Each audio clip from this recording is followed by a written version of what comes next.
सभी लोग हाथ जोड़ लेंगे। जय बोलिए महावीर भगवान की जय हो।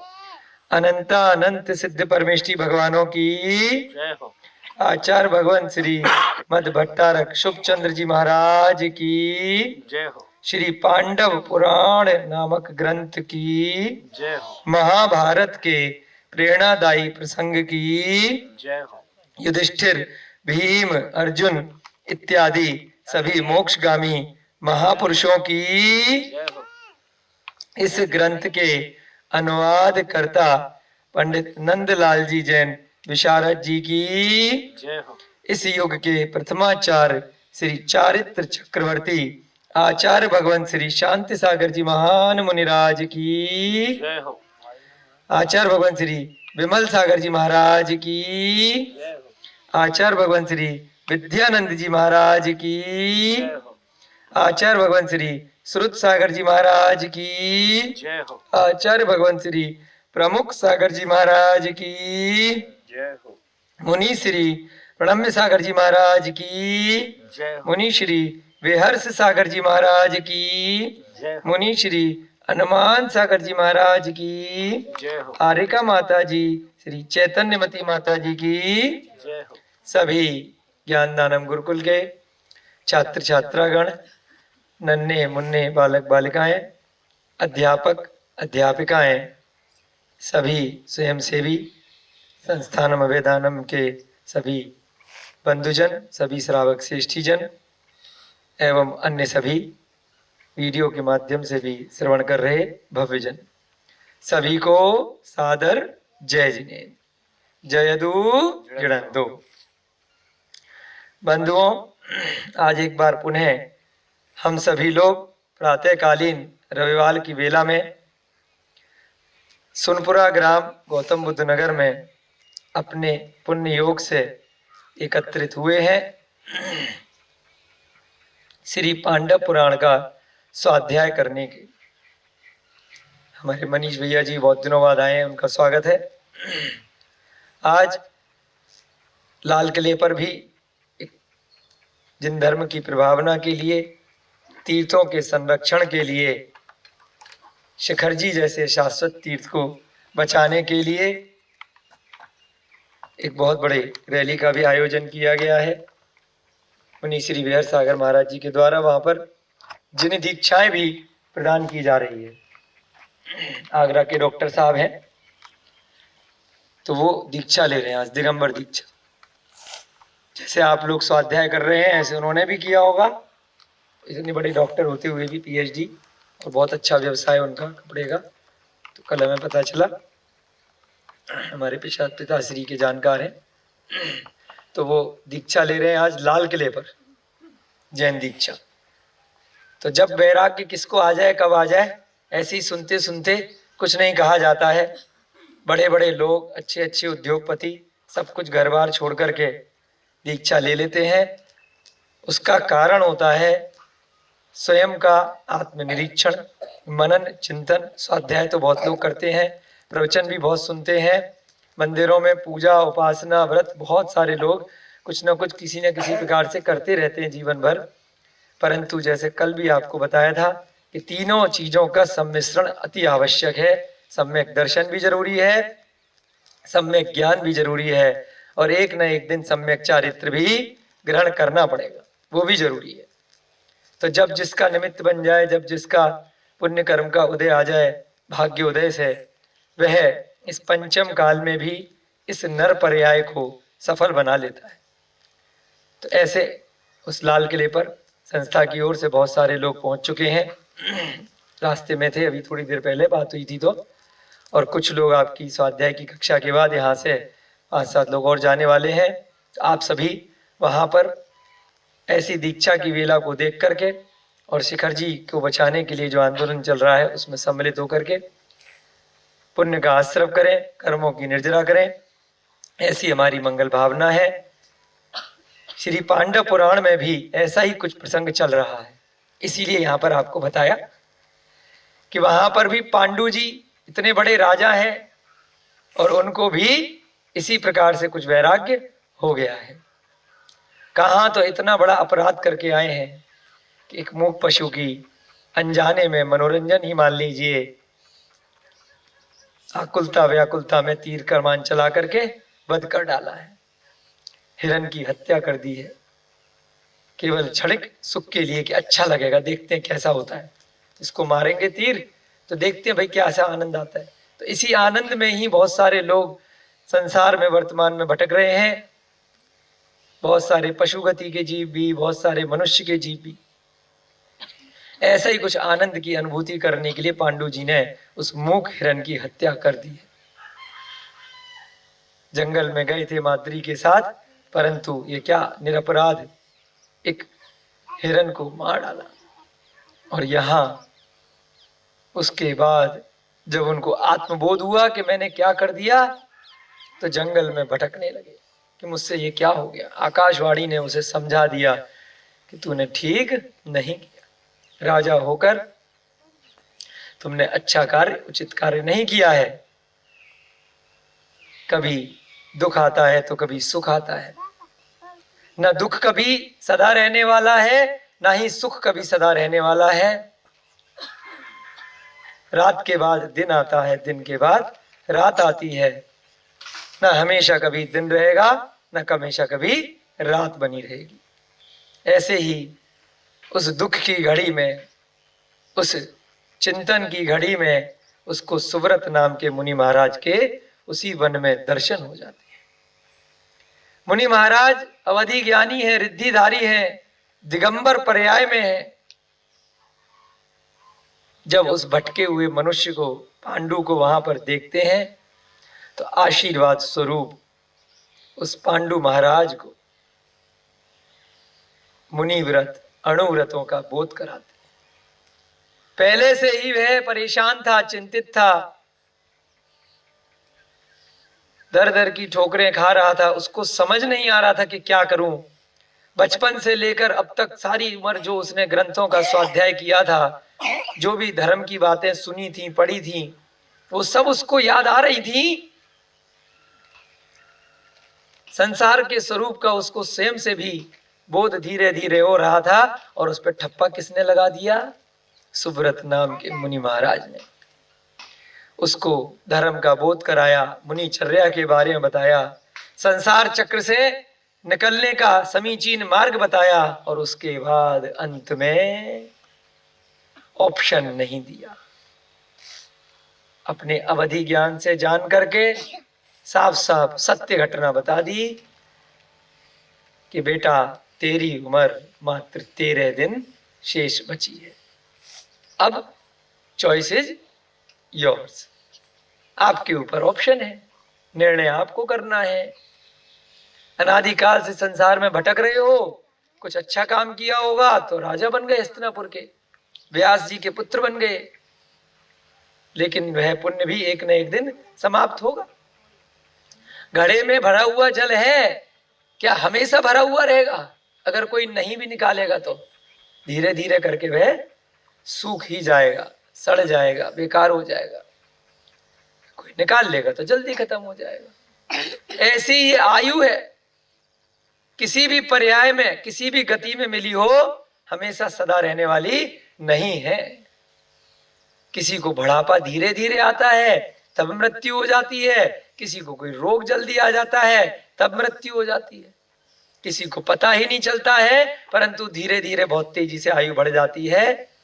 युवा अवस्था में ही बुढ़ापे जैसा उसका शरीर हो जाता है और धीरे धीरे करके उसकी भी मृत्यु हो जाती है। जब जन्म लिया है उसी दिन, उसी घड़ी निश्चित हो जाता है कि ये जीव कभी ना कभी मरण को प्राप्त होगा, परंतु हम सोच नहीं पाते।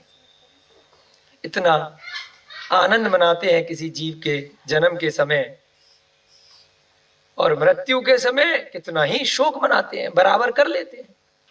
जितना पहले खुशियां मनाई थी, बच्चा हुआ है, ढिढोरा पीटे थे, खूब पिकनिक मनाए, खूब बड़े बड़े प्रोग्राम किए, भंडारे लगाए, मरने पर भी वही होता है, परंतु दुख के साथ होता है। मरने पर भी जनता आती है, खाना खिलाना पड़ता है, परंतु रोते रोते। जन्म पर खुश होते होते पार्टी होती है। जन्म पे क्या बोलते हैं? पार्टी हो रही है। और मरने पे क्या बोलते हैं? मृत्यु भोग हो रहा है, दुख के साथ हो रहा है। इकट्ठे तब भी होते हैं और इकट्ठे तब भी होते हैं। तो दोनों चीजों को ऐसे बराबर करना है तो इससे अच्छा पहले से ही बराबर करके चलो। जब किसी का जन्म हो रहा है उसी समय मान लो कि ये जीव जाएगा, समता के साथ रहो, ना बहुत ज्यादा सुख और ना बहुत ज्यादा दुख। जब किसी की मृत्यु हो गई तब भी समता के बाद कि ये जीव मरा है, यहां इसका मरण हो रहा है तो उसी क्षण ये कहीं पर उत्पन्न हो चुका होगा और वहां खुशियां मनाई जा रही होंगी। ऐसे सोच के तो देखो कि आपका पुत्र मर गए, आपके पिताजी मर गए, आपके घर में कोई मर गया, यहां आप रो क्यों रहे हो? दूसरी जगह तो खुशियां मनाई जा रही होंगी, जहां पैदा हो गया होगा उसकी खुशी में सम्मिलित हो जाओ। यही मान लो दो लोगों का अगर कोई मैच हो रहा है, एक हार गया और एक जीत गया, हारने वाला दुखी और जीतने वाला खुशी है। तो अगर समता के साथ देखना है तो जीतने वाली टीम में हो तुम भी ताली बजा लो, क्या दिक्कत है? उसके यहाँ तुम भी पार्टी खा लो, वो कहेगा ये अजीब आदमी है, इसको हराने का कोई फायदा ही नहीं हुआ, हमने इतना खेल खेला कि इसको हराने के लिए, और ये तो हारने के बाद भी हमारे साथ बैठा है, तो इससे ज्यादा खुश तो कोई है ही नहीं। हार के भी जीत गया और मैं तो जीत के भी हार गया। तो ऐसा बनाओ, ऐसी प्रेरणा यहाँ पांडु जी के प्रसंग में दी गई है कि वह हार के भी जीतना चाह रहे हैं। 13 दिन की आयु बची है और उनके घर वाले सबको उन्होंने इकट्ठा कर लिया। कुंती है, माद्री है, 5 पांडव हैं, युधिष्ठिर, भीम, अर्जुन, नकुल, सहदेव, धृतराष्ट्र है, विदुर हैं, 100 की 100 उनके पुत्र हैं, गांधारी है, सारा राज परिवार, भीष्म है, द्रोणाचार्य है, पिताजी व्यास और न जाने कौन कौन, सैकड़ों हजारों लोग इकट्ठे हो गए और सब शोक मना रहे हैं। उनको अब पांडु जी संबोधन कर रहे हैं कि मैं मृत्यु को महोत्सव बनाने के लिए जा रहा हूं, तुम लोग तो जन्म को महोत्सव मनाते हो, मैं मृत्यु का शोक मनाने नहीं जा रहा।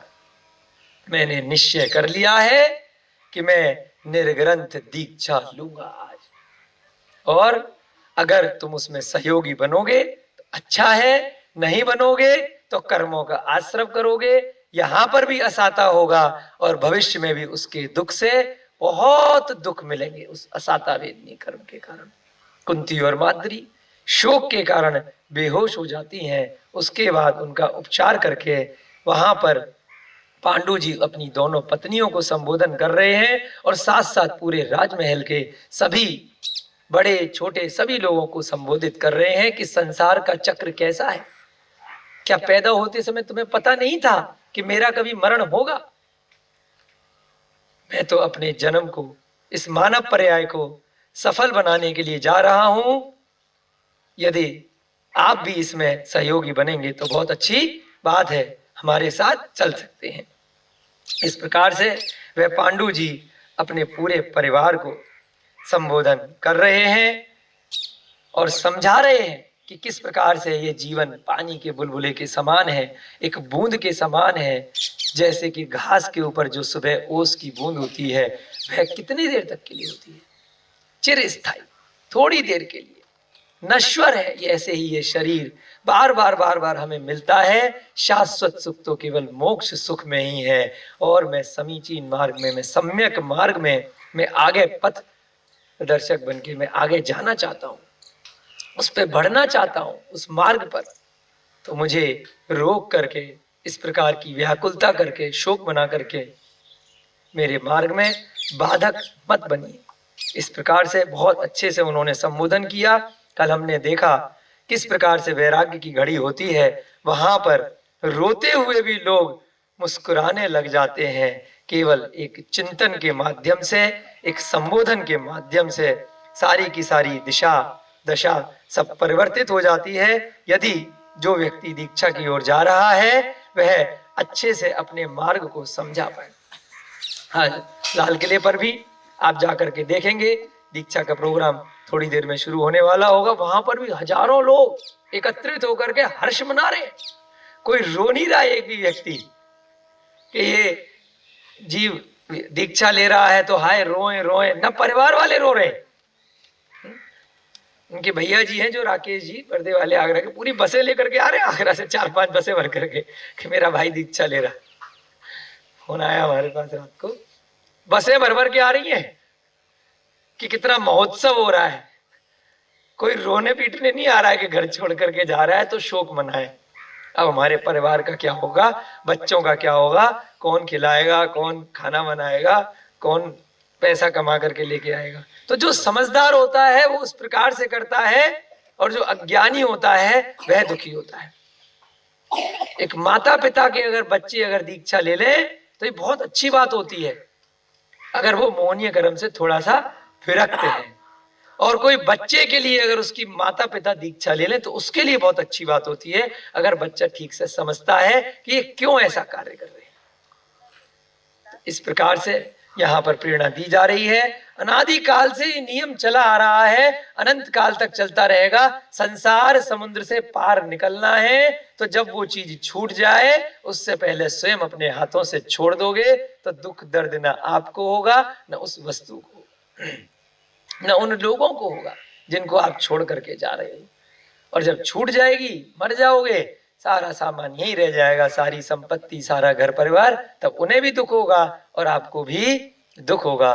तो अपने हाथों से ही स्वयं छोड़ दो, ये मान करके कि एक न एक दिन ये चीजें सब कभी ना कभी छूटनी ही हैं। आगे हम देखेंगे कि पांडु जी अपने इस विचार में कहाँ तक सफल रहते हैं और उनका क्या होता है, परिवार का क्या होता है। सभी लोग हाथ जोड़ेंगे। मंगलम भगवान वीरो, मंगलम गौतमो गढ़ी, मंगलम कुंद कुंदाध्यो, जैन धर्मोस्तु मंगलम, सर्व मंगल्य मांगल्यम, सर्व कल्याणकारकम, प्रधानम सर्व धर्माणाम, जैनम जयतु शासनम, जैनम जयतु शासनम, जैनम जयतु शासनम। सर्वे श्रोतारः सावधानतया शृण्वन्तु। सभी श्रोतागण सावधान होकर के आगे का प्रसंग सुनेंगे। इस प्रकार पांडु जी ने समस्त परिजनों को सांत्वना प्रदान करी। सांत्वना मतलब शांति प्रदान करी अपनी बातों के द्वारा, कि मैं जल्दबाजी में कोई डिसीजन नहीं ले रहा हूं, मैं बहुत सोच समझ करके बहुत अच्छे से विचार किया है, और अगर महाराज जी की बात सत्य होगी तो 13 दिन बाद मेरी समाधि हो जाएगी, अगर असत्य भी होगी तब भी कम से कम मेरा कभी ना कभी तो कल्याण हो ही जाएगा, अच्छे मार्ग पर मैं जा रहा हूं। एवं सांसारिक मोह माया से अपने चित्त को विमुख कर, अब उन्हें ना अपनी पत्नियों की चिंता, किस कुंती के लिए कितने पागल थे, तब भी जंगल में भटक रहे थे। 2 चैप्टर पहले अपन ने पढ़ा था कैसी हालत थी जब कुंती नहीं मिली थी, कि शादी से पूर्व ही बच्चा कर दिया, इतने पागल हो गए। बेचारे कर्ण जी भी विवाह के पूर्व जन्म लेने के कारण से उनको नदी में बहा देना पड़ गया। अबोध बालक को इतने व्याकुल थे, इतने परेशान थे कि कोई भी मेरे को कुंती से मिला दे बस। और आज उस कुंती को अपने हाथों से छोड़ करके जा रहे हैं। आज उस माद्री को, जिसके लिए कितने परेशान, भोग विलासता में डूबे हुए, आज उसको अपने हाथों से छोड़ करके जा रहे हैं। अपने चित्त को इस संसार की मोह माया, माया माया शब्द दिया है मोह को। माया सुना है अपने नाम? माया क्या होता है? एक होता है मायाचारी, एक माया, मोह माया, सब झूठ है। दिख रहा है वैसा दिखता है, वैसा होता नहीं है इस संसार में। आप जो लोग दिख रहे हो, क्या दिख रहे हो? क्या मैं आपको देख रहा हूं या आप हमें देख रहे हैं? बताइए क्या देख रहे हैं? ना मैं आपकी आत्मा को देख पा रहा हूं, ना आप हमारी आत्मा को देख पा रहे हो, तो क्या देख रहे हो? पुद्गल पर्याय, शरीर आज है कल नहीं है, ऊपर ऊपर की चीजें दिख रही हैं, सब झूठ है, सब पुद्गल है, परिवर्तनशील है। असली वस्तु तो न आप देख पा रहे हैं न हम देख पा रहे हैं, उसको तो बस आत्मा से ही आत्मानुभूति की जा सकती है। ये शरीर केवल निमित्त मार्ग से सहयोगी बन रहा है। इस संसार में जितनी भी चीजें घूम रही हैं सब माया ही है, मोह के कारण से। कि ये मेरा पुत्र है। कितने दिन के लिए? पिछले भव में था क्या? अगले भव में रहेगा क्या? ये मेरा भाई है, ये मेरा मित्र है, ये मेरा पति है, ये मेरी पत्नी है, ये मेरा पैसा है, ये मेरा मकान है। 10 साल पहले आपका मकान था क्या? आप लोग बताइए, 20 साल पहले, 50 साल पहले किसका था? ये मेरी जमीन है। कितने दिन पहले से है, कितने दिन बाद तक रहेगी? न जाने कितने मालिक आए, न जाने कितने चले गए। ये मेरा देश है, ये मेरा शहर है। हर बार तुमसे पहले कोई दूसरा राजा था, उसका शहर था, उसका राज्य था। आगे तुम मर जाओगे, फिर कोई और आ जाएगा। मेरा कैसे हो गया? कुछ भी हमेशा रहने वाला नहीं है, ये सब माया ही है। उस मोह माया को छोड़ करके पांडु जी को बुद्धि आ गई है, विरक्ति हो गई है। नीर क्षीर विवेक के द्वारा शुभकारी धर्म ज्ञान उन्होंने प्राप्त किया। नीर क्षीर माने, नीर माने जल, और क्षीर माने क्षीर सागर का जल। जैसे क्षीर सागर का जल इतना निर्मल होता है, उसमें कुछ भी जीव जंतु नहीं होते, इतना शुद्ध होता है, प्रासुक होता है। तो ऐसे निर्मल क्षीर नीर की तरह ऐसा उसने अपना विवेक लगाया। विवेक का मतलब बुद्धि होता है ना, विवेकवान, क्रियावान।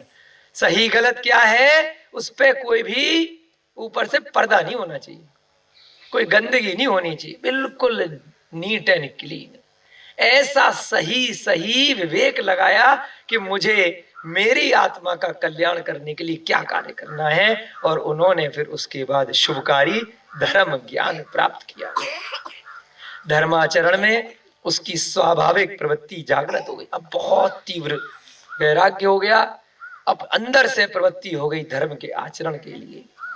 वास्तविक ज्ञान को प्राप्त कर पाप पाखंड से वह सदैव दूर रहने लगा। पापों से, पाखंड से अब वो दूर हो गया।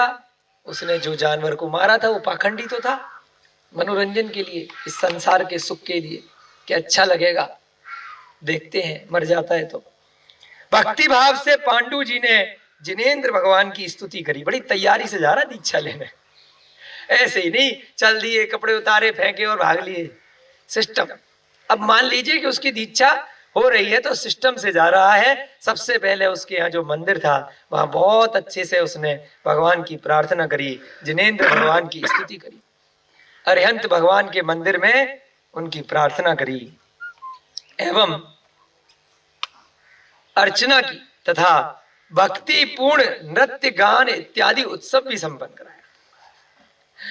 आपको बताया ना, दीक्षा लेने से पहले आज भी वहां पर उत्सव मनाया जा रहा होगा। बहुत बड़ी बड़ी, हमने भी कई जगह दीक्षाएं देखी हैं, टीवी वगैरह पे लोग वीडियो वगैरह भी दिखाते हैं। इतना बड़ा बड़ा महोत्सव होता है, हजारों लाखों लोग भी इकट्ठे हो जाते हैं, खूब बड़ा फंक्शन होता है दीक्षा के महोत्सव में। तो ऐसे ही जब पांडु जी जा रहे हैं तो खुशी खुशी जा रहे हैं, नृत्य महोत्सव भी मनाया। कहा तो 13 दिन बाद मरने वाला है। 13 दिन का क्या होता है, 13 ही चलती है ना, रोते रहते हैं लोग। और कहा वो नृत्य गान महोत्सव मना रहा है कमाल। बताओ, कोई कहेगा बुद्धि भ्रष्ट हो गई है, मरने से पहले ही अपने सामने पार्टी दे रहा लोगों को, है? देखा कभी ऐसा? नृत्य गान महोत्सव मनाया, बड़ा उत्सव संपन्न कराया।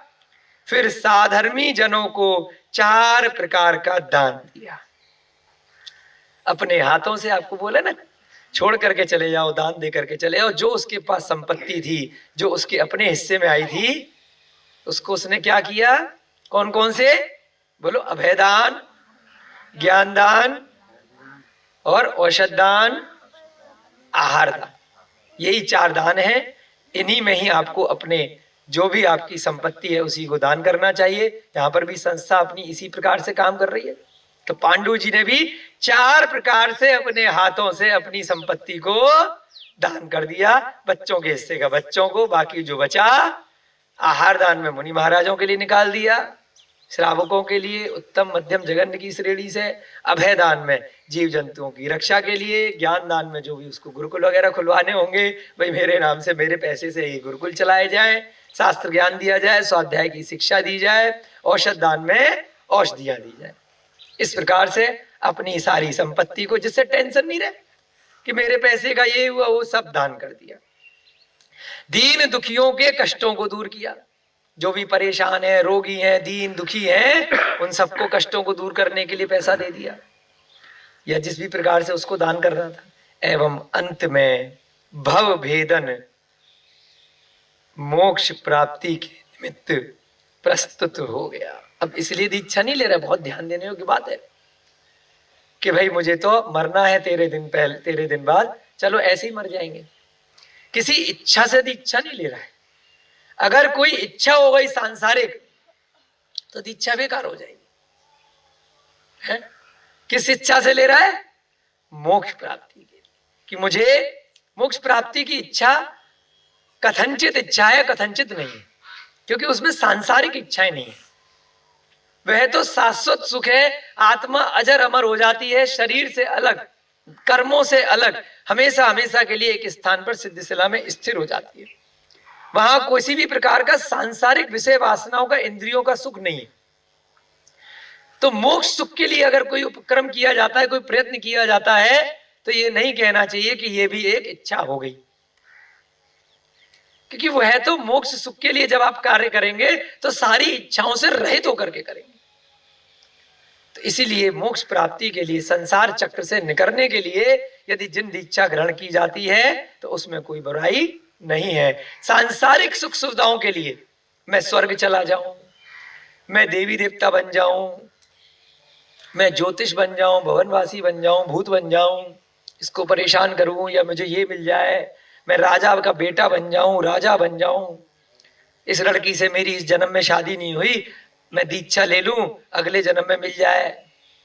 विपरीत लड़की के लिए कोई लड़का हो गया, ये मेरा धन वैभव मिल जाए मुझे, मैं चक्रवर्ती बन जाऊं, मैं नारायण बन जाऊं, मैं प्रतिनारायण बन जाऊं, पूरे संसार में मेरी प्रभुता चले, प्रधानमंत्री बन जाऊं, राष्ट्रपति बन जाऊं, इस इच्छा से अगर सन्यास ले लिया, या फिर सन्यास लेते में ही कि मैं अगर सन्यासी बन जाऊंगा तो बड़े बड़े राजा महाराजा आकर के मेरे चरणों में नमन करेंगे, जो मेरी इच्छाएं यहां रह करके पूरी नहीं हो पा रही हैं, राजा को कुछ भी बोलूंगा, आदमी को, नेता को कुछ भी बोलूंगा, मंत्री को कुछ भी बोलूंगा, फटाफट काम कर देगा।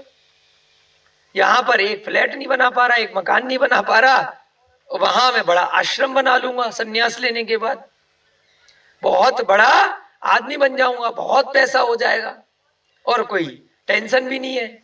तो इसीलिए केवल उस दृष्टि से मैं कोई ग्रंथ लेकर के वाचन कर दूंगा और बड़ा विद्वान बन जाऊंगा, लोग मेरी पूजा करेंगे कि बड़े अच्छे वक्ता हैं, बड़ा अच्छा वाचन करते हैं। आचरण मैं अभी करता हूं ना बाद में करूंगा, तो क्या हो जाएगा? मायाचारी, छल कपट, किसके साथ? दूसरे के साथ और स्वयं के साथ। व्यक्ति जब दूसरे के प्रति कोई पाप करता है तो उससे पहले वह स्वयं के प्रति करता है, अपने से मायाचारी कर रहा है, दूसरे को तो धोखा बाद में देगा। मायाचारी का फल अगर मुनि महाराज बन के कर रहा है तो नियम से कहां जाएगा? क्यों संकल्प भैया जी? अगर मुनि महाराज बन के मायाचारी कर रहा है, धन की लालसा कर रहा है, स्त्री की लालसा कर रहा है, परिग्रह की लालसा कर रहा है, इस कारण से बना है, तो कहां जाएगा? त्रियंश गति। मुनि महाराज बन के अगर कर रहा है, कुमानुष द्वीप, कुभोग भूमि, आधा त्रियंश आधा मनुष्य, बहुत बड़े बड़े द्वीप है, असंख्यात जीव है। लवण समुद्र के अंदर 48 कालोदधि समुद्र के अंदर इतने विशाल, शकल खरगोश की, शरीर आदमी का, कान कुत्ते के, शरीर आदमी का, पूंछ भैंस की, ऐसे ऐसे कुमानुष द्वीप में द्वीप है, वहां चला जाएगा। अगर साधारण सन्यासी बन के मायाचारी करी तब त्रियंश में जाएगा सीधे, वो तो और ज्यादा बुरा है। कीड़े मकोड़े, मक्खी मच्छर, कुत्ता बिल्ली, गधा घोड़ा, सब जानवर बन जाएगा। मायाचारी का फल छल कपट। क्यों? दूसरे को तो बाद में दिया, पहले स्वयं को भी तो दे दिया, स्वयं से भी तो मायाचारी कर रहे हो। भेष किसी का और कार्य किसी के। तो इसलिए ग्रंथों के स्वाध्याय से ऐसा नहीं है कि डराया जा रहा है, सत्य बताया जा रहा है। जो मानेगा तो बच जाएगा, जो नहीं मानेगा तो उसकी मर्जी है। तो इसलिए यहां पर भी पांडु जी कोई मायाचारी नहीं कर रहे हैं, मायाचारी को छोड़ करके जा रहे हैं। इसलिए दीक्षा नहीं ले रहे हैं कि 13 दिन की आयु बची है, चलो भाई ये भी ट्राई करके देख लेते हैं। वो इसलिए दीक्षा ले रहे हैं क्योंकि मोक्ष प्राप्ति करनी है, भव भेदन करना है। भव भेदन माने छेदन भेदन, जानते हो, किसी चीज को भेदना, तोड़ना, भवों को तोड़ना है। जो भवों का चक्र है, मनुष्य गति से तिर्यंच गति, तिर्यंच गति से नरक गति, और नरक गति से कभी देव गति। तो कुमानुष द्वीप की जो गति है वो मनुष्य गति में ही आती है। कुमानुष, कुभोग भूमि भी उसको बोलते हैं। बहुत बड़ी बड़ी आयु होती है, बहुत समय तक भोगना पड़ता है मायाचारी के कारण। तो इसलिए अंतरंग परिग्रह और बाह्य परिग्रह दोनों का त्याग करना चाहिए। अगर दिगंबर दीक्षा लेने के लिए जा रहे हैं तो उसके नियम, उसका मार्ग पूरी तरह से उसका पालन करना चाहिए। नहीं तो इससे पहले तो अच्छे थे, वहां जाकर के छल कपट नहीं करना चाहिए, लोगों के साथ धोखा नहीं करना चाहिए, फरेब नहीं करना चाहिए, संपत्ति आदि को हड़पने की भावना नहीं करनी चाहिए बिल्कुल भी। अपने मन से सारे प्रकार से विकारों को त्याग करके, संकल्प विकल्पों को त्याग करके दिगंबर दीक्षा अपने आत्म कल्याण के लिए ही ली जाए, तभी वह सर्वहितकारी है, सभी तरह से सुखकारी है। तत्पश्चात उसने युधिष्ठिर आदि अपने 5 पुत्रों को बुलवाया। अब अपना प्रॉपर्टी दान कर दी, सब काम कर लिए। अब भाई जाने से पहले चलो भाई बच्चों लोग आ जाओ, युधिष्ठिर जी आओ, भीम जी तुम भी आओ बेटा, अर्जुन साहब, नकुल जी और सहदेव जी, 5 बच्चों को बिठा करके मीटिंग करी एवं उन्हें राज्यभार सौंपकर धृतराष्ट्र के सुपुर्द करते हुए कहा। होता है ना कभी कि आप बड़े भाई साहब हो, देखो इन बच्चों को संभाल लेना, तो दंडी है थोड़े, है ना, मेरे कंट्रोल में तो रहते थे, आप इनके कौन लगे, ताऊ जी लगे, बड़े भाई थे धृतराष्ट्र जी। 5 बच्चों को बुलवाया, आओ बेटा तुम्हारे लिए ये वाला हिस्सा है, राज्य का लड़ना नहीं आपस में, तुम्हारे लिए ये है, तुम्हारे लिए ये है। सब 5 बच्चों को भी अच्छे से संतुष्ट कर दिया और उसके बाद धृतराष्ट्र जी से आशीर्वाद दिलवाया, उनसे सुपुर्द किया। हे भ्राता, ऐसे बात करते थे बड़े भाई से पहले, हे भ्राता, अभी तो लड़ाई लड़ते हैं सब।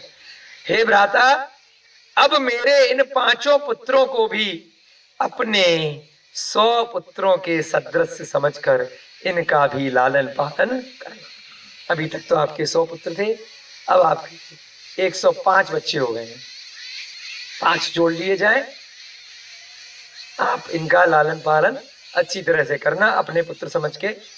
आप स्वयं अपने कर्तव्यों के प्रति जागृत हैं, आप तो बड़े हैं, इतने विद्वान हैं, आपको आपके कर्तव्य अच्छे से पता है कि किस समय क्या कार्य करना है, इसलिए इस विषय में विशेष कुछ कहना व्यर्थ है।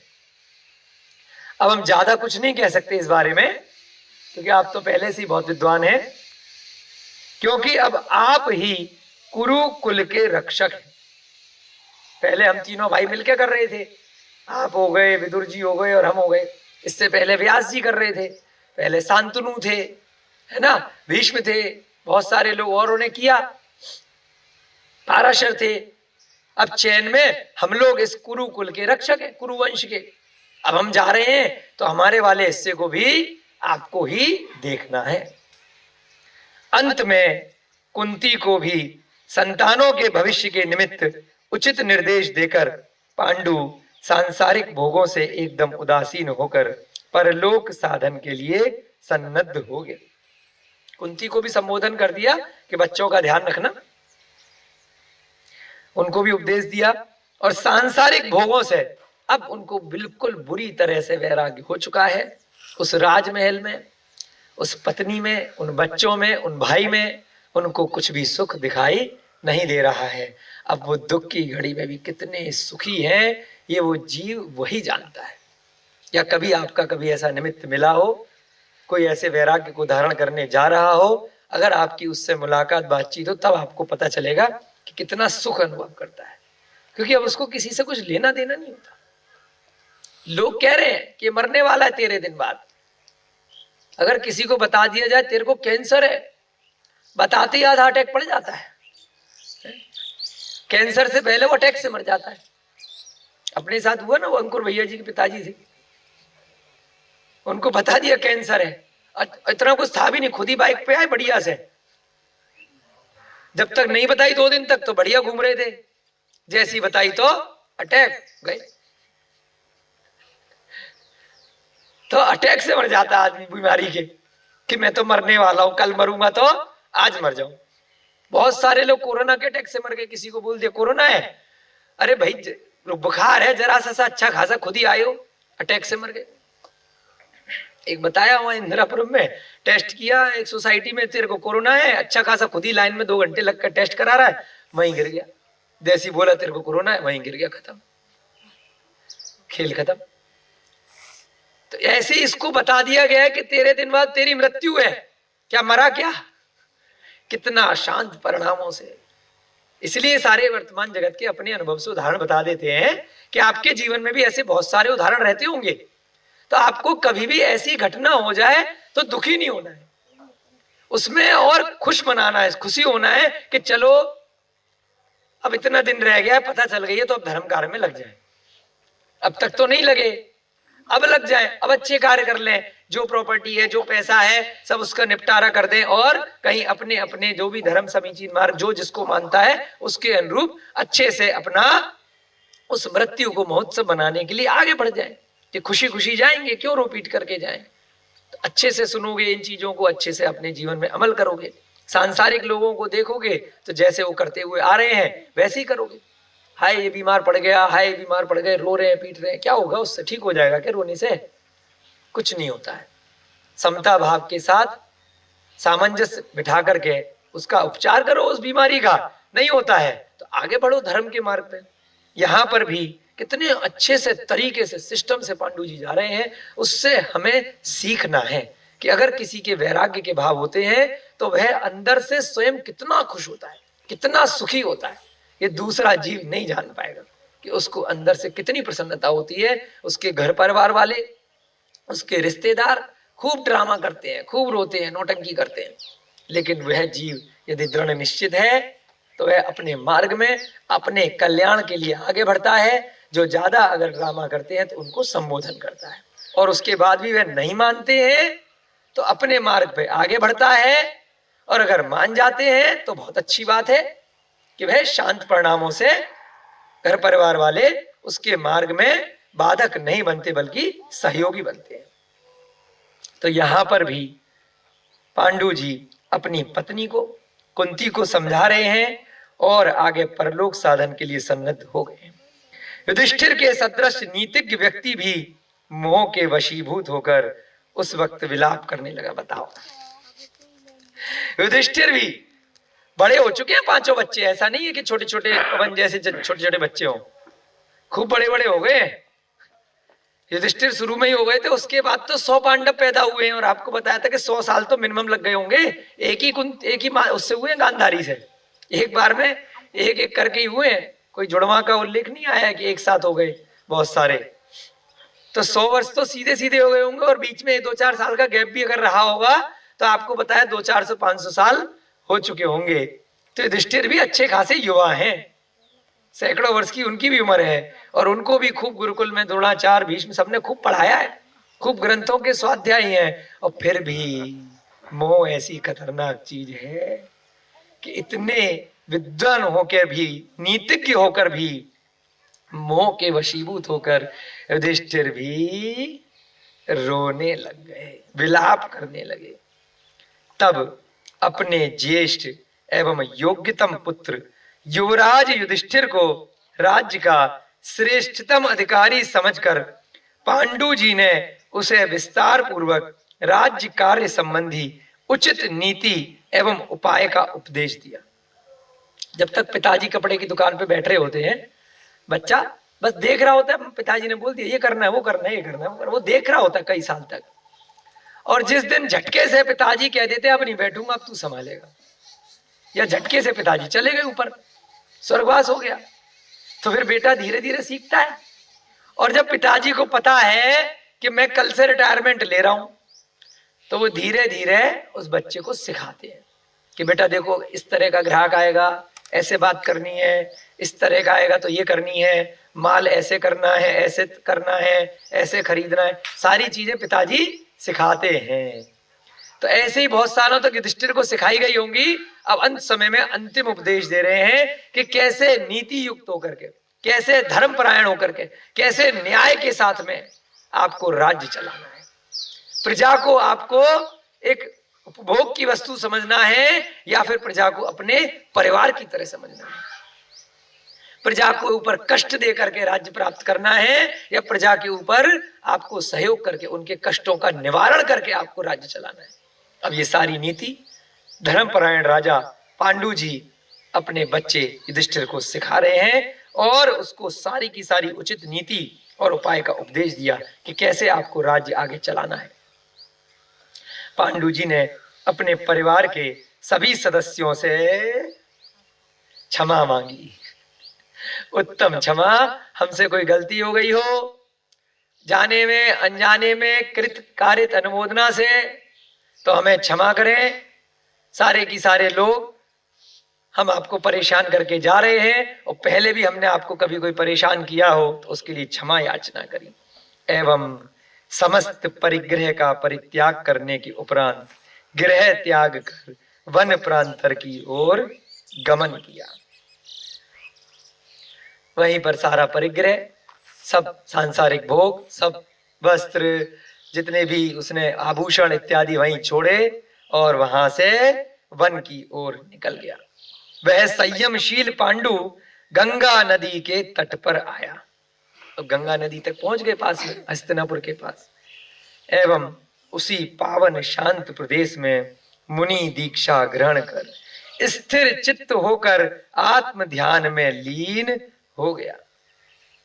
अपने दीक्षा गुरु के सम्मुख ही उसने जीवन पर्यंत हेतु आहार, शरीर, ममत्व इत्यादि का त्याग कर वीर शासन धारण किया। देखिए, जब उसे पता ही चल गया था कि 13 दिन की आयु बची है, दीक्षा लेने के बाद आहार ही नहीं लिया। कितना गंभीर काम है। दीक्षा ली और सीधे आहार का आजीवन त्याग कर दिया। उन्हीं मुनि महाराज, यहाँ पे नाम नहीं आया है किन मुनि महाराज के पास गया है इस ग्रंथ में, या तो सुव्रत मुनि महाराज के पास गया होगा या वहां किसी और मुनि महाराज के सम्मुख जाकर के उसने जिन दीक्षा ग्रहण कर ली और दीक्षा लेने के बाद आजीवन आहार का त्याग करके, शरीर से ममत्व त्याग करके, अब इस शरीर से मुझे कोई भी मोह नहीं है। कितनी चींटी खा जाए, मक्खी खाएं, मच्छर खाएं, पेड़ पौधे लग जाएं, एक आसन में विराजमान होकर के ध्यान मग्न होकर के बैठ गया, स्थिर चित्त होकर के उसी पावन शांत प्रदेश में वीर शासन धारण किया। वह इस प्रकार से दीक्षा ली और आगे उसने ध्यान को धारण किया। आराधना रूपी तरणी, तरणी माने नौका, तरणी बोलते हैं ना कि तारणहारी तरणी, पार लगाने वाली है ना, तुम ही मेरी तरणी हो। सुना है तरणी वर्ड? तरणी तारने वाली, कहीं से तारने वाले, निकालने वाले। तरणी माने नौका, पार लगाने वाली, भवतरणी, नैया, नैया पार लगाने वाली। तो अब यहाँ पे तरणी शब्द आया है। आराधना रूपी तरणी के अवलंबन से संसार रूपी समुद्र को उत्तीर्ण कर लेने के लिए वह सन्नद्ध हो गया। कितने सुंदर भाव लिखे। समुद्र क्या है? संसार, उसमें फंसे हुए हैं। और नाव क्या है? आराधना। आराधना रूपी नाव पर सवार होकर के उस नाव में बैठ गया है और समुद्र से पार जा रहा है, नदी के पार जा रहा है। ऐसे ही तीर्थंकर को भी क्या बोला है? इस संसार से पार निकालने वाले पुल के समान, सेतु के समान तीर्थंकर, तीर्थ की प्रवृत्ति कराने वाले। ऐसे ही यह मार्ग है, यह समीचीन मार्ग है, यह मोक्ष मार्ग है, जिसको इसकी नाव मिल जाए। बहुत सारी नाव है। एक नाव आपको भवंडर में ले जाएगी, पाताल में ले जाएगी, एक नाव आपको वहीं पर बिठा करके रखेगी, एक नाव आपको पार लगा देगी। कई सारी नाव होती है समुद्र में, हम भी बैठे हैं, कई बार, कई प्रोग्राम वगैरह में। एक बार जैसे नाव में बैठे, वहां गोवा में गए थे एक प्रोग्राम में, तो वहां पर नाव के अंदर पूरा रेस्टोरेंट चल रहा है, कई कई दिन तक नाव में बिठा देते हैं, म्यूजिक चल रहा है, रेस्टोरेंट चल रहा है, खाना पीना चल रहा है, फंक्शन चल रहा है, पूरा प्रोग्राम कर लेते हैं वहां पर। स्टेज लगाकर बड़ी सी नाव होती है, उसके अंदर कई जगह जहाज सा बना करके समुद्र में थोड़ा सा घुमाते हैं, और पूरे दिन रहो, 3 दिन रहो, 1 हफ्ता रहो, 1 घंटे रहो, उस हिसाब से टिकट ले लेते हैं। तो ऐसे ही वह कौन सी नाव है, संसार में घुमा रही है, निकाल नहीं रही है वो नाव। वहां पे म्यूजिक पार्टी हो रही है, लोग शराब पी रहे हैं, लोग मांस खा रहे हैं, लोग डांस कर रहे हैं, गलत काम कर रहे हैं, मनोरंजन कर रहे हैं। वह संसार में घुमाने वाली नाव है, और उसी समुद्र के अंदर दूसरी नाव भी है जो संसार से निकाल देगी। पहचान आपको करनी है, इसलिए विवेक जरूरी है, सब में ज्ञान जरूरी है कि कौन सी नाव मुझे संसार से निकाल लेगी और कौन सी नाव मुझे संसार में फंसा देगी। तो यहां पर उनको सही नाव मिल गई है। किसकी नाव मिल गई है? आराधना रूपी नाव। कितना अच्छा शब्द दिया है, आराधना रूपी तरणी, ध्यान रूपी, आराधना रूपी, अपने आत्मा का ध्यान कर रहे हैं। उससे संसार समुद्र को उत्तीर्ण करने के लिए वह सन्नद्ध हो गए। सब जीव जंतुओं पर उनकी समदर्शिता थी। अब छोटा से छोटा भी जीव आ जाए और बड़ा से बड़ा भी जंगल में कोई जानवर आ जाए, सबको प्रेम भाव से देख रहे हैं, कोई दिक्कत नहीं। शेर तू भी आ जा, मक्खी तू भी आ जा, गिरगिट तू आ जा, सांप तू आ जा, सब आराम से बैठो, कोई टेंशन नहीं, कुछ भी करो। उनसे वह मित्रवत व्यवहार करता था। सारे जंगली जानवर, पशु पक्षी सब मेरे फ्रेंड हैं, कोई मेरा दुश्मन नहीं। अभी क्या होता है, सांप दिख गया, आदमी पागल हो रहा है, डंडा लेकर के भाग रहे, कुछ कर रहा है क्या? दोस्त है, मिलने के लिए आया है, क्या दिक्कत है? नहीं खाएगा अगर आपके भाव अच्छे होंगे तो। शेर आ गया, कुत्ता आ गया, जानवर आ गया, ऐसे डर रहे हो? किससे डर रहे हो? आपका आयु कर्म हो गया होगा तो मार देगा, नहीं हुआ होगा तो नहीं मरोगे, क्यों डरना?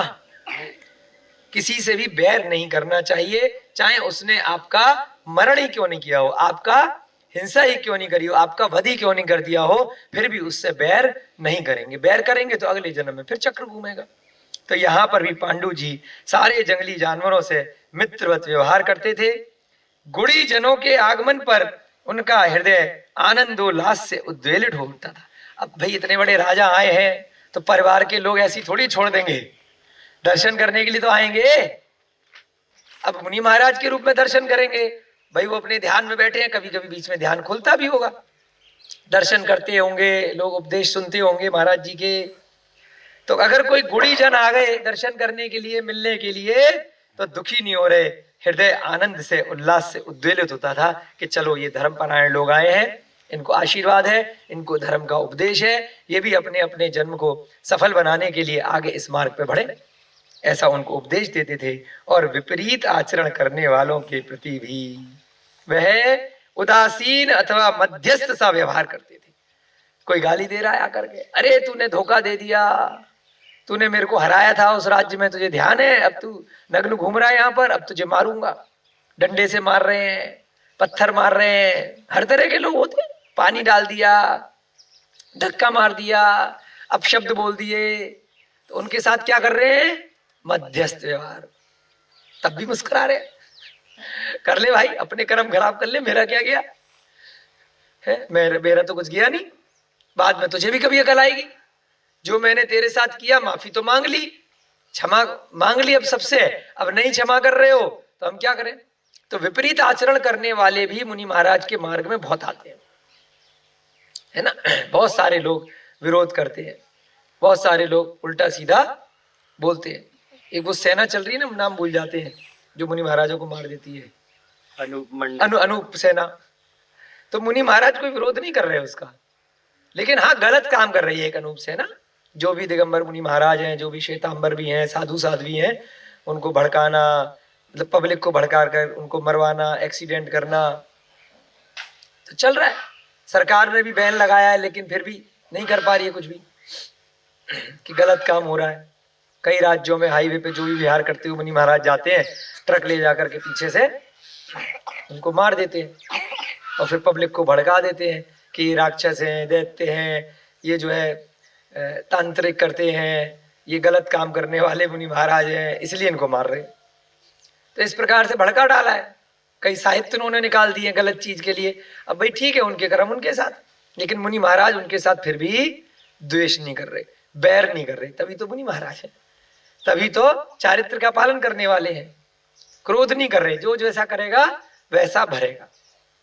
तो यहाँ पर भी ऐसा ही आया है, जो गलत कार्य कर रहे हैं उनसे भी मध्यस्थ का भाव पांडु जी बनाए हुए हैं। कुछ भी उनसे नहीं कहते हैं, उदासीन हो जाते हैं ऐसे लोगों के प्रति। उसकी आत्मा पूर्णतः पवित्र हो चुकी थी, पूरी तरह से आत्मा अब ऐसी मग्न हो गई, ध्यान मग्न हो गई, इतनी निर्मल हो गई, इतनी पवित्र हो गई। एवं उसने प्रायोपगमन संन्यास धारण कर लिया। एक संन्यास होता है जिसका नाम है प्रायोपगमन, मृत्यु पर्यंत का संन्यास, मतलब समाधि लेने तक। वह अपनी देह की रक्षा की ओर से नितांत अनासक्त हो गया। अब मुझे अपने शरीर को नहीं बचाना है, जो होगा देखी जाएगी। कोई आया, किसी ने खा लिया मुझे जिंदा बैठे बैठे, कोई टेंशन नहीं, न रोकूंगा, न टोकूंगा, न भागूंगा, न उठूंगा। अनासक्त हो गए देह की रक्षा के लिए भी। एवं स्वयं अपने शरीर पर ध्यान देना अथवा किसी अन्य के द्वारा वैयावृत्ति करवाना भी उसे कदापि स्वीकार न था। अब करते ना कई लोग, मुनि महाराज जी ध्यान में बैठे हैं या शयन भी करते हैं कई बार, तो लोग श्रावक आके अपने पुण्य के लिए, चलो थक गए होंगे, पैर दबा देते हैं, सर दबा देते हैं, हाथ दबा देते हैं, कुछ मालिश कर देते हैं, ठंड लग रही होगी, जंगल में बैठे हैं, कोई वैयावृत्ति नहीं। अपनी वैयावृत्ति भी उन्होंने मना कर दी। वैयाव्रत बोलते हैं इसको उनका। कई बार वैयावृत्ति खाली पैर दबाने के लिए दृष्टि से बोल देते हैं, बाकी वैयावृत्ति के अंदर उनके लिए आसन लगाना, आहार इत्यादि का प्रबंध करना, उनके लिए ठहरने का स्थान प्रबंध करना, ग्रंथ वगैरह उपलब्ध कराना, पुस्तकों के लिए चौकी है, पाटा है, कुछ भी ये सामान वगैरह भी देना, ये भी वैयाव्रत के अंदर ही आता है ना। श्रावक लोग किया करते हैं। कोई मुनि महाराज गए, उनके लिए स्थान दे दिया, भाई प्रवचन के लिए स्थान बना दिया, माइक वाइक लगा दिए, ये सभी भी उनकी सेवा के लिए। धर्म आगे प्रचार हो, धर्म की बातें लोगों को बताएं, तो वैसे उनकी सेवा वगैरह करना। तो यहाँ पर इस प्रकार की दुर्धर तपश्चर्या के फलस्वरूप उसका शरीर अत्यंत क्रश यानी छीड़ हो गया। अब 13 दिन तो होने वाले हैं, इतनी भयंकर तपस्या कर रहे हैं, 2-3 दिन तक भूखे रह लो तो आंखें दिखने लगती हैं, पसलियां दिख जाती हैं एक दिन के उपवास में भी। और जब इतने लंबा उपवास किया तो देखिए शरीर क्रश होने लग गया। ऊपर की जो चमड़ी है धीरे धीरे करके जो फैट है वो कम होने लग जाता है।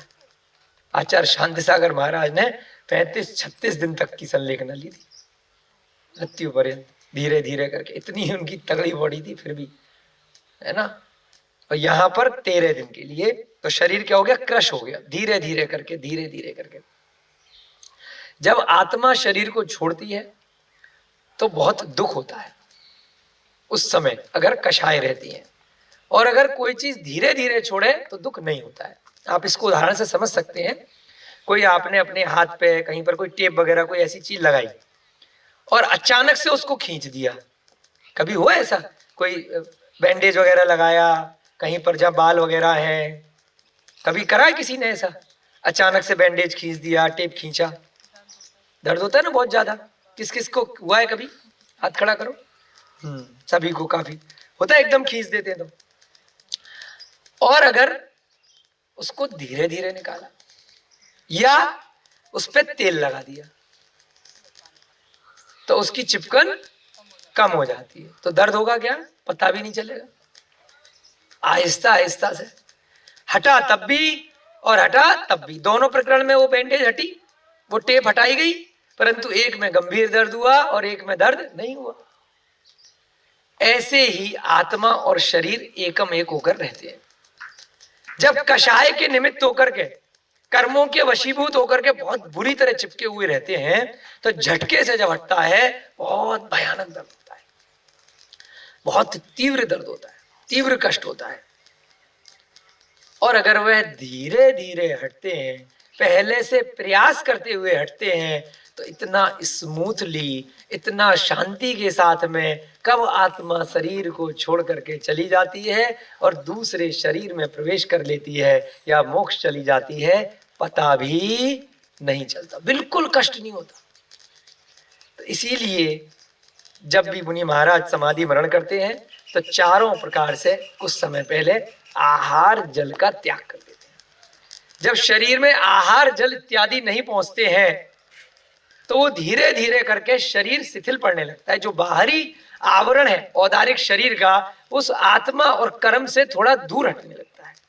जो बाहरी परत है, लग रहा है कि इतने दिन हो गए भूखे प्यासे हैं, परंतु जो कष्ट आत्मा जब शरीर को छोड़ेगी उस घड़ी, उस समय जो कष्ट होगा भयानक वाला, जो पूरे जीवन में अभी तक नहीं हुआ है, आपने अनुभव नहीं किया होगा, हमने भी अभी याद नहीं है, अनादिकाल से हर बार करते हुए आ रहे हैं हर जन्म मरण में, परंतु अभी याद नहीं है।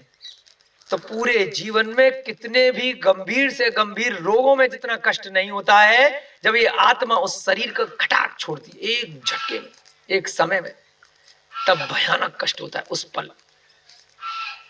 तो जब धीरे धीरे अभ्यास किया जाता है, शरीर को क्रश किया जाता है, आहार जल इत्यादि का त्याग करके, समता परिणामों के साथ में सारे रसों का भोजन का त्याग करके, तब वह कष्ट बिल्कुल भी नहीं होता है। तो इसलिए ऐसा नहीं करना चाहिए कि पता है कि आज जाने वाले और दबा करके खा लिया, बहुत दर्द होगा, बहुत कष्ट होगा। धीरे धीरे आप अपना खाना कम करते हैं। इसीलिए इसको बोलते हैं नियम संलेखना, और दूसरी होती है यम संलेखना।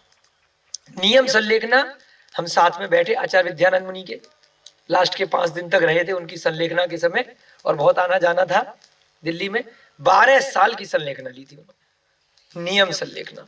हर साल कुछ ना कुछ, हर महीने एक ग्रास, एक चीज कम करते जाना, एक चीज कम करते जाना, हर महीने 2 महीने में 12 साल तक चीजें कम करना, धीरे धीरे धीरे धीरे करना। तो 96 वर्ष की उम्र में गए तो, लेकिन पहले ही डिसाइड कर लिया था 82-83 की उम्र में ही। उसके बाद 12 साल तक बिल्कुल इतना 2-3 मिनट का आहार रह गया, 24 घंटे में एक बार। फिर 96 की उम्र में इतनी शांत परिणामों से गए, हमने देखा, वहीं थे हम कुंद भारती में। तो इतने शांत परिणामों से इतने महामुनि, नियम संलेखना। आचार्य महाराज शांति सागर महाराज जी ने यम संलेखना ली थी, क्योंकि एकदम से उनकी आंखों में रोग हो गया, तो इसलिए अब इतना लंबा 12 साल का टाइम नहीं था।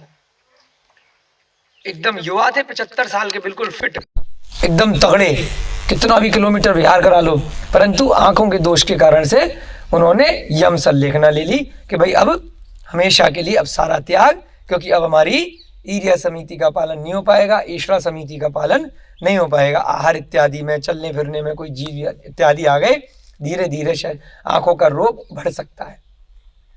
तो यहां पर भी इसीलिए उल्लेख आया है। आप जितने भी ग्रंथ पढ़ेंगे, जब भी कभी कोई मुनि महाराज की समाधि होगी, तभी यही उल्लेख जरूर आएगा कि उन्होंने अपने शरीर को धीरे धीरे क्रश किया, छीण किया। उसका कारण ये है, बहुत सारे लोग इसमें पूछते हैं, इसलिए बताया है कि भाई खाना पीना क्यों छोड़ दिया, आराम से चले जाते, क्या दिक्कत थी, जिससे कि शरीर और आत्मा का जो भेद विज्ञान है वो समझ में आ जाए। वो दोनों पर वस्तु हैं, एक नहीं है। धीरे धीरे करके कष्ट कम होता है, थोड़े थोड़े कष्ट के साथ। थोड़ा थोड़ा तो होगा जब भूख लगेगी तो, परंतु एक झटके में जब बहुत ज्यादा होगा तो उसकी आदत पड़ जाएगी।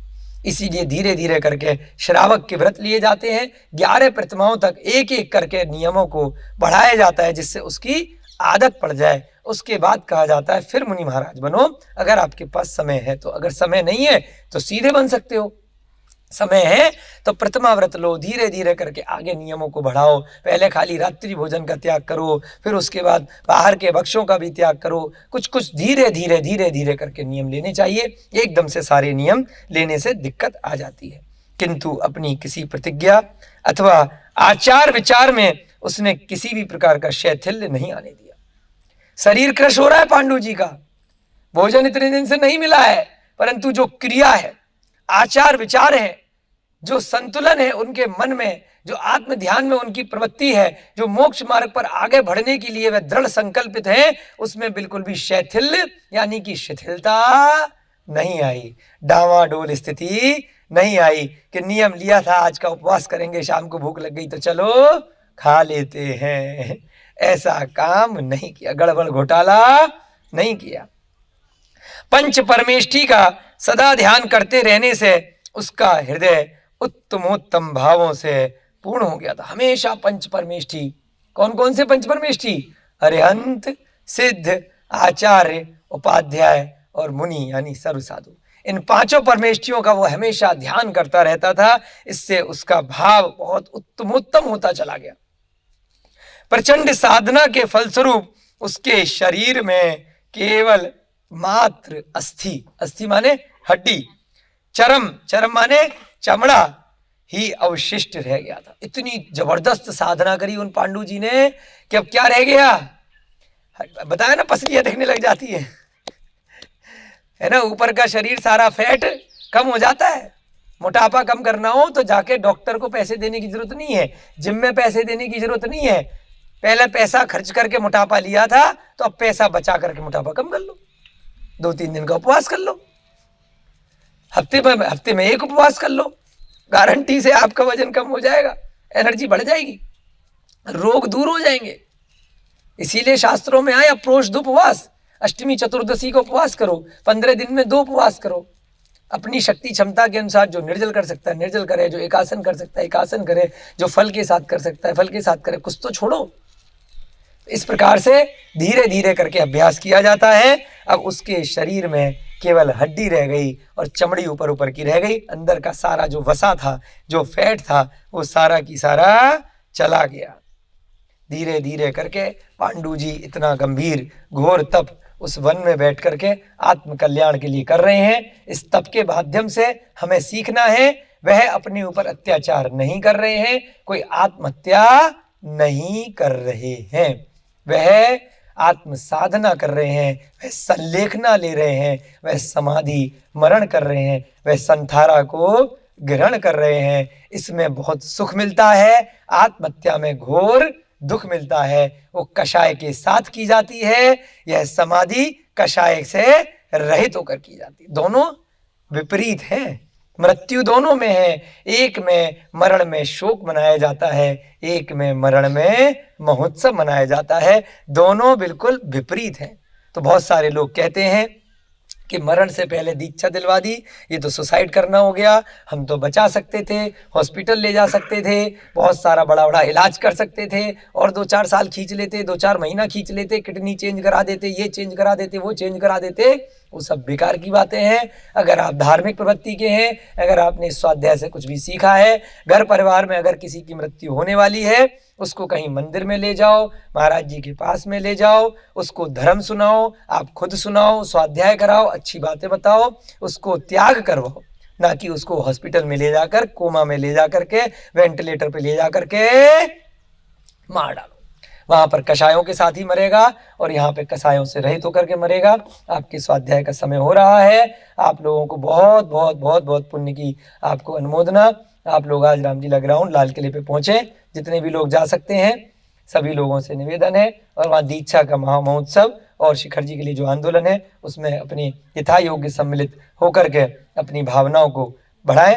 जय बोले महावीर भगवान की, अनंत अनंत सिद्ध परमेष्ठी भगवानों की, श्री पांडव पुराण नामक ग्रंथ की, महाभारत के प्रेरणादायी प्रसंग की, युधिष्ठिर भीम अर्जुन इत्यादि सभी मोक्षगामी महापुरुषों की, सभी को जय जिनेन्द्र जयदु जुड़ंदो। अब बच्चे आकर के जिनवाणी की स्तुति करेंगे।